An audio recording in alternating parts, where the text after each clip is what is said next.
And now we move on to the next segment of our bulletin on the table. Over to you, Brendan.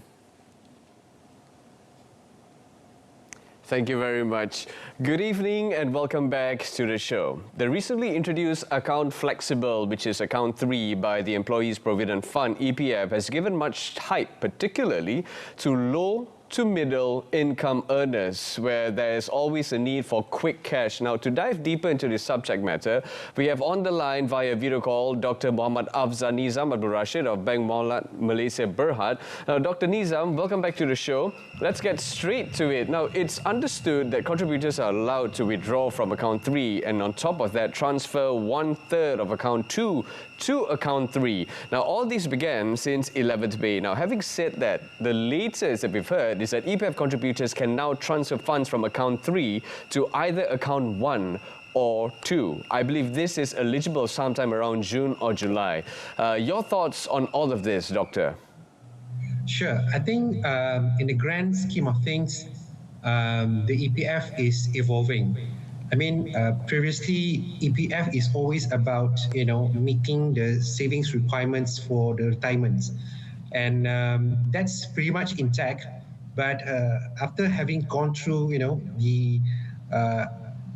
during the COVID-19, I think we saw that how vulnerable in terms of the financial positions among our civil society, especially among the EPF members, was quite prevalent. I mean, prior to COVID-19, there was studies done by various institutions. Some are saying, some Malaysians having difficulties to come up with 1,000 ringgit in emergency funds. Yeah. So that problems become more dire when the COVID-19 hit us during 2020 up until 2022. So learning from this experience, I think the EPF is trying to strike a very delicate balance. I mean, obviously, for someone to have a sufficient funds, obviously their present needs is also equally important. So looking at these situations, looking at the difficulties that we are in at the moment, especially in areas relating to the cost of living, rising cost of living. So I think there is clear justifications for EPF to make some tweaks in terms of how they allocate the funds for flexible withdrawals. So on this note, I think the EPF has actually gone through a various exercise, like having engagement sessions with all the relevant stakeholders, and from there, I think there was a positive response for having flexible accounts. So on that note, I think they are very much intact in terms of ensuring our EPF members to have a sufficient funds when they retire, but at the same time, the EPF also try to be cognizant about the present needs of their members. Doctor, would you think that this is another backfire strategy? Is it fair that we say this?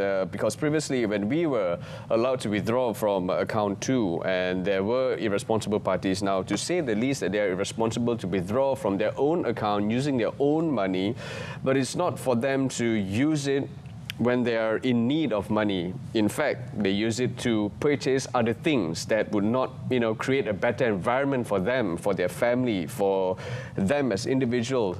There were some comments going viral by the public stating the fact that Account 2 and Account 3, what is the difference? Why is there a need in the first place to have an Account 3 when there's actually not much difference as compared to the Account 2 previously? Doctor, your thoughts on this?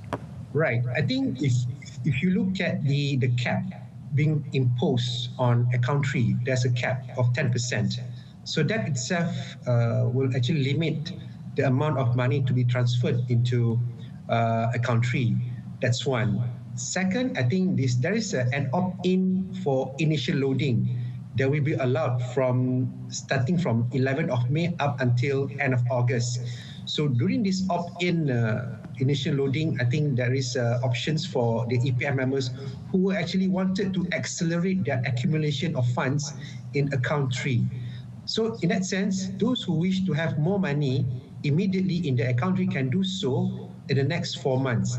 Otherwise, the Account 3 will start at 0 and gradually will be accumulated as they progress into the years based on their new contribution, and there will be 10% allocated for a country. So that's it itself, I think, sort of how the EPF tried to ring fence and trying to safeguard the amount of money that can be withdrawn from these particular accounts. But otherwise, as the name suggests, account flexible. So it's actually entirely up to the members to decide the amount of money that they are planning to spend.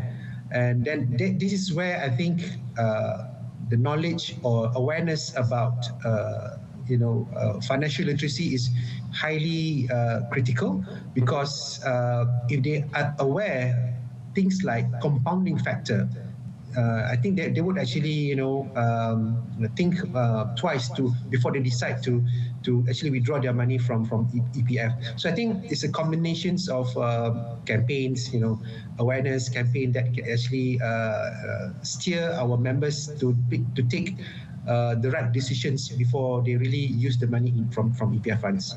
Thank you, Doctor. And I believe that we got the right person to talk about the dividends. And Doctor, you're here to talk to us about this. Now, obviously, EPF is another form of investment, so to say the least. Now, with this latest move by EPF, will it affect contributors' dividends?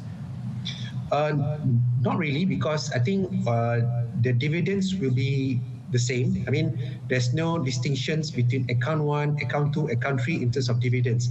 Whatever it is, it will be entirely depends on the market conditions, and of course how the EPF would actually decide in their investments. And from there, it will be depending on very much on the performance of the markets. For now, I think if you look at the global markets, especially in equities market, there has been quite a favorable performance, I would say. I mean, if you look at our KLCI, year-to-date performance has gone up about 12% now. And given that the big chunk still very much invested in Malaysia, so we can expect kind of respectable dividend rates for 2024 lah. But still early days to tell. But at least for now, from the current year-to-date performance, it has been quite favorable. So in terms of dividends, I think there's no issue, because all three accounts will be having a similar dividend rates. Nice. Doctor, when we talk about dividends and when we talk about the reason why there's an increase in the KLCI and things like that, which means to say there's positive growth. Now, let's bring it back to consumer spending. Let's talk about its impact. So with such flexibility, would consumers' purchasing power rise? Now, it looks good on Consumer Price Index, the CPI, I might add, let alone mitigating inflation. True. I think with this amount of money, it will be some form of injections, cash injections in the economy. And from EPF estimates, they are looking at around 20 to 30 billion for the first year. That's quite sizable. And considering that Malaysia, in terms of the share of private consumptions to the economy, it's about 61%. So you can imagine the amount of money that can be spent on by the consumers, then that could actually propel our economic growth into a higher trajectory. I think the government is looking at 4% to 5% growth in terms of projection for 2024. So with this amount of cash injections to be circulated in the economy, I think this target range forecast is very much within reach. It's a question of sustainability, obviously, whether the country can be able to sustain that kind of momentum going forward. That very much depending on the external sector, of course, the labour market conditions. But the 20 to 30 billion, the first year, the impact is likely to be positive for the GDP standpoint, I would say. Mm-hmm. Now, Doctor, you mentioned about financial literacy, which is at the utmost importance in relation to account 3. So if contributors fail to micromanage their funds properly, now this could be very, very bad for their retirement planning. Right. Yeah, I think the split of this, I think another way of looking at it is actually the EPF is trying to give more autonomy for our EPF members to decide what is it they are planning to do with their money. But of course, it is capped, like I said, at 10%. But I think it will be a good start for them to really think about how would they spend their money? Is it they're going to spend purely on consumptions, or perhaps they might use it to, to invest, to get better returns?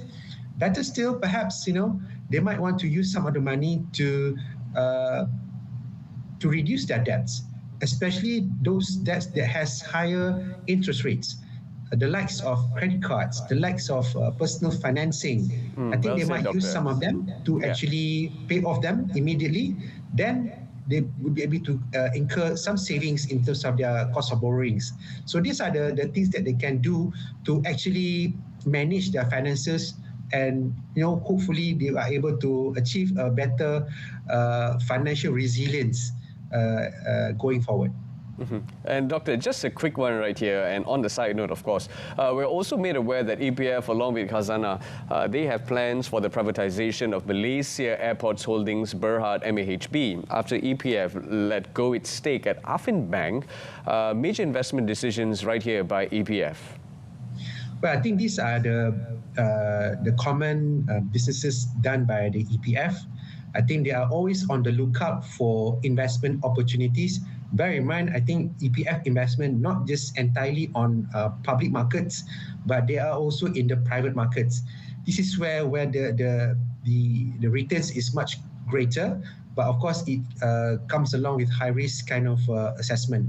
But I think EPF, being a prudent provident funds, they will continue to exercise prudent in terms of their due diligence. I think they are being backed by highly experienced fund managers, the researchers, the economists, the analysts that could actually help them to make an optimal investment decisions. So I think these are the common exercise by any pension funds in order to secure a better returns for the long term. We thank you, Dr. Afzal Nizam, for your clarity and also your insights. It's always a pleasure having you here on the table, and we can look forward, obviously, for the next time for you joining us right here once again and to talk to us and to educate us on such matters. Once again, thank you so much, Doctor, for your time. You're most welcome. And that wraps up On the Table, and it's now back to you.